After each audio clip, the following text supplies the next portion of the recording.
It is finally time to start tearing down this engine. If you're new here, this is the highest horsepower naturally aspirated engine the Datsun ever made. It came out of a 1982 Datsun 280ZX that had been sitting in a field for 40 years. I brought the car home and actually managed to get this engine started. Sweet. The only problem is I have no idea what sort of condition the internals in this engine are. I've never disassembled an engine before, but today we're going to take this thing right down to the bare block, see what sort of condition everything is in, see what can be reused, and get the engine ready to be swapped into my 1976 Datsun 280Z. So make sure you're subscribed. First step is going to be removing the transmission so the engine is a little bit easier to manage. Now I know from when I replaced the starter that this bell housing is filled to the brim with crap, and I'm eager to see just how bad it is.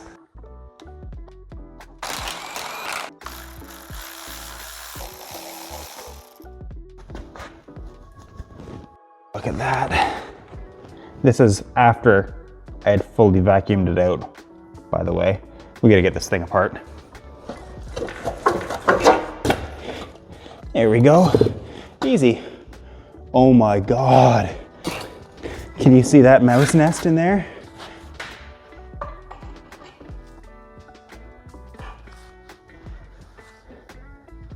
Oh my God. I've never done a clutch before, but I'm assuming this is not what they're supposed to look like. This looks pretty nasty.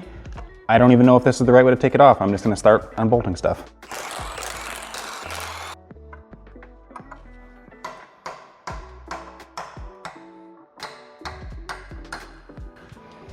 Is this how it comes apart?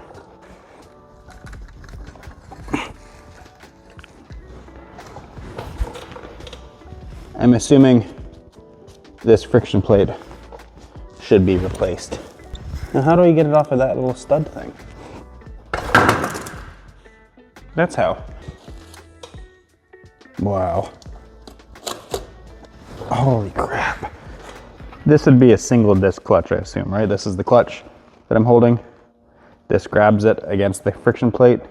Back half of the driveline is all removed. The flywheel, clutch, transmission, all of that is pulled out. And I actually haven't shown you guys this yet, but I salvaged a diff out of the car before it got scrapped and parted out. And apparently this is a very desirable rear diff. It's an R200 long nose with a 390 gear, which is one of the best gear ratios you can get for these cars. They only came in the 4-seater manual cars, I believe. I haven't verified any of this, it's just what I read online, but this thing needs to be gone through and cleaned up. Probably do that at the same time that I tackle the transmission. And now I would like to put this engine onto an engine stand over here. This is a really long motor and we've got a lot of weight really far forward. So I think before we get it mounted, I'm going to pull off this accessory drive and lighten the motor up a little bit. So let's get to work.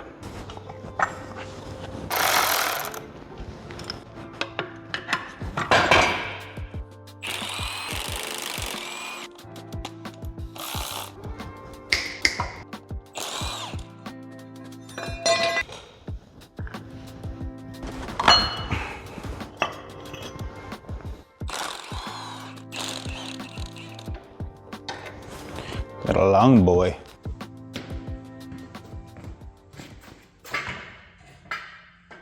Finally got this big old motor onto the engine stand. Now the next step is going to be removing the intake and exhaust, and that's probably going to be pretty difficult for a couple of reasons. Number one is exhaust bolts are notorious for snapping on any motor just because of all the heat cycles that they go through.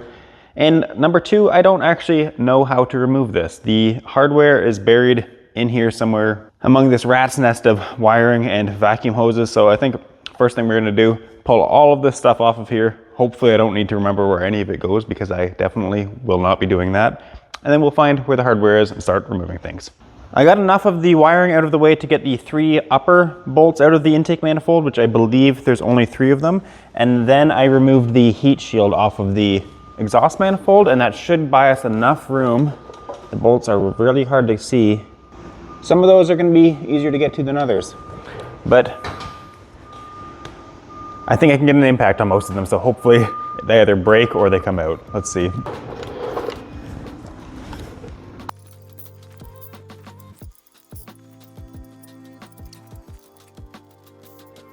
Okay, we got one more bolt to do, but before we do that, I'm going to cut this line and just double check that there's nothing attaching the intake to the exhaust anywhere. Like, okay, I've double checked. It's just this line. We'll cut that.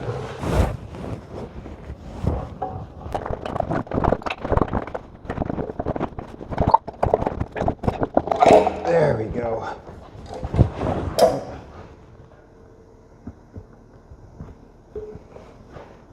Whew. A little bit of carbon on that valve.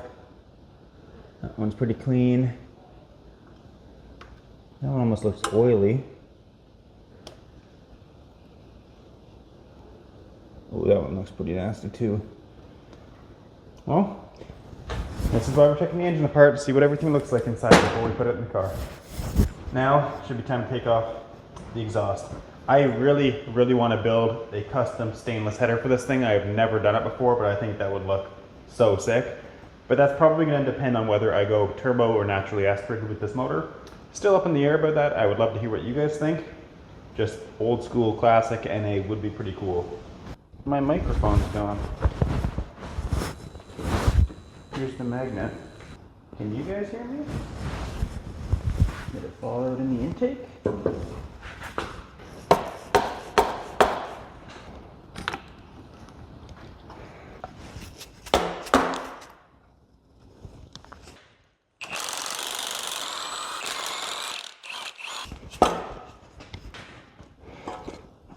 That's neat. There's like a lining around each of these exhaust ports. I have no idea what the purpose of that would be. Every single exhaust port's got it. Interesting. I'm really, really looking forward to cleaning this block, painting it, and then putting in new freeze plugs or whatever these are called. It's gonna look so sharp. It's gonna be such a satisfying job. Okay, I think we've got a couple miscellaneous things on this side to remove, and then we can pull the head off. We're gonna be down to a short block very soon.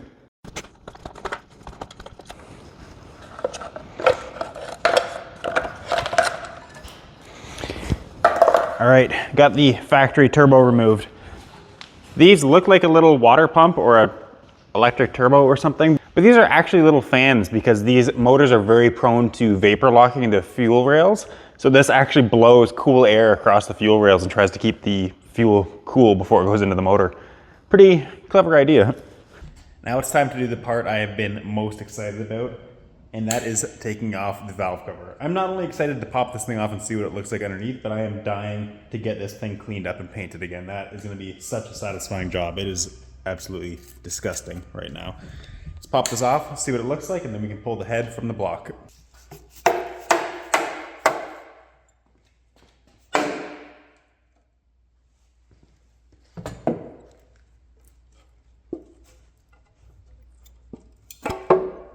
Ooh, there's a lot of dust. This looks surprisingly good. There's not a whole lot of sludge in here. I'm not seeing anything that's visibly rusty.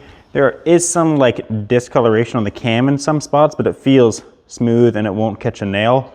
This cam is probably being replaced anyways, but I am very surprised. I figured the outside of the motor was gonna look rusty and crummy, but the internals are what I was most curious about. Sitting for 40 years, I had no idea if this was gonna be completely toast and would need an entire new valve train, or if it was gonna look like this, and pleasantly surprised. So we're gonna have to see what the bottom end looks like. So I believe I have to take out, I think these are the head studs, which are an Allen key, which is very surprising and kind of disappointing. I'm hoping that a set of ARP studs will be a normal hex head. I think first order of business is to take off the timing chain, and I don't need to worry about marking it or anything like that because everything is coming apart. The crank's coming out, everything's coming out. So I can set the timing again when it all goes back together.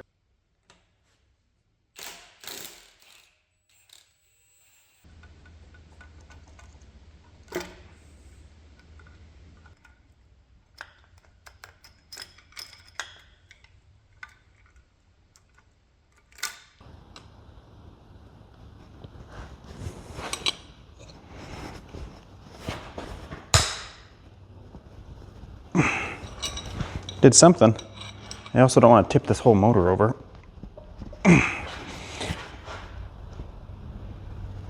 Oh my God. You guys heard that little crack, right?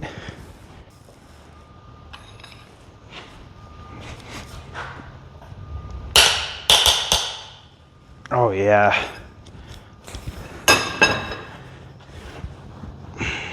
Okay, first time ever pulling a head off a motor. This is very exciting.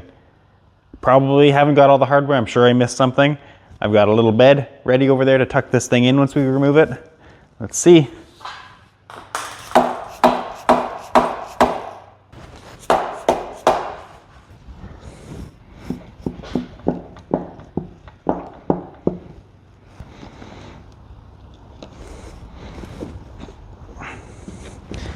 Go.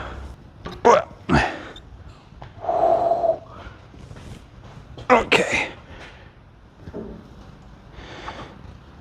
So they are flat tops. This is a high compression motor. Pretty cool. It is a very good thing we took the head off the motor.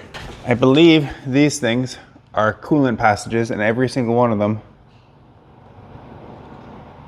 is filled with sludge.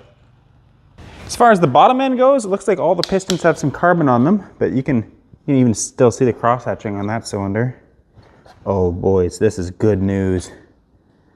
I think this is pretty good news. It looks like it might be a little bit. Oh no, it just wipes off. Okay. Oh, it's gonna be so satisfying to have this thing hot tanked and know that every little minuscule piece of crud has been flushed out of the car.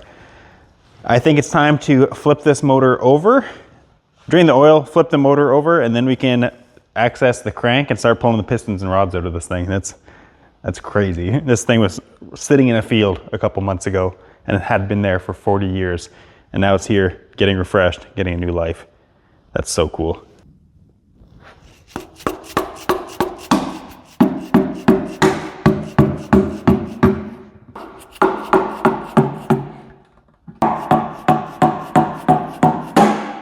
Here we go.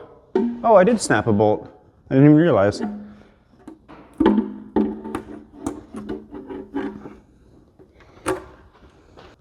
Uh-oh. That feels like metal in the oil pan. Okay, we're gonna come back to that. See that little thing? There's some metal material on the pickup as well.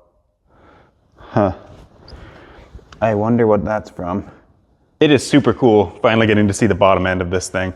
They did some really clever stuff too, like on the ends of the rod caps here, they've got a 5 stamped on the cap side and on the rod side, so you can't confuse where it goes in the engine and which direction it goes. Pretty clever. On the main caps, they even have these little arrows too, so you know which direction to put those. Everything looks pretty good in here. Nothing looks like it got hot, but it is a little bit concerning that there's some material on the oil pickup here, as well as over in the oil pan. I wanted to see if this stuff was magnetic or not. Oh, it doesn't look like it is. So I wonder, is that just bearing material?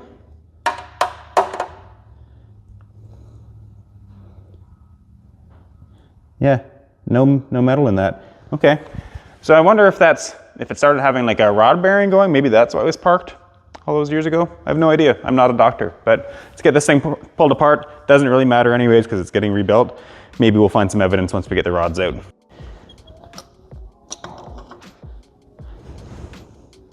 Cool. Oh, there's our bolt.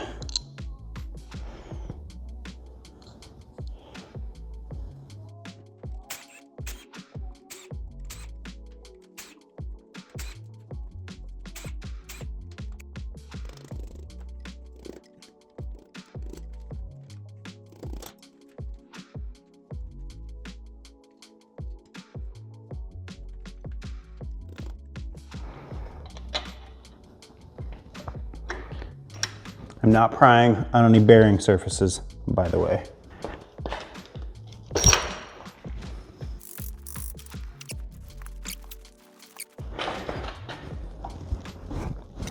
Ooh.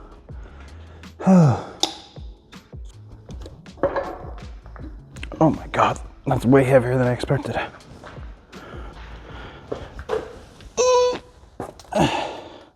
Okay, the motor is basically all stripped down, and this was probably the most fun project I've had in a long time. That was very cool, and I think I learned a lot about how this motor works.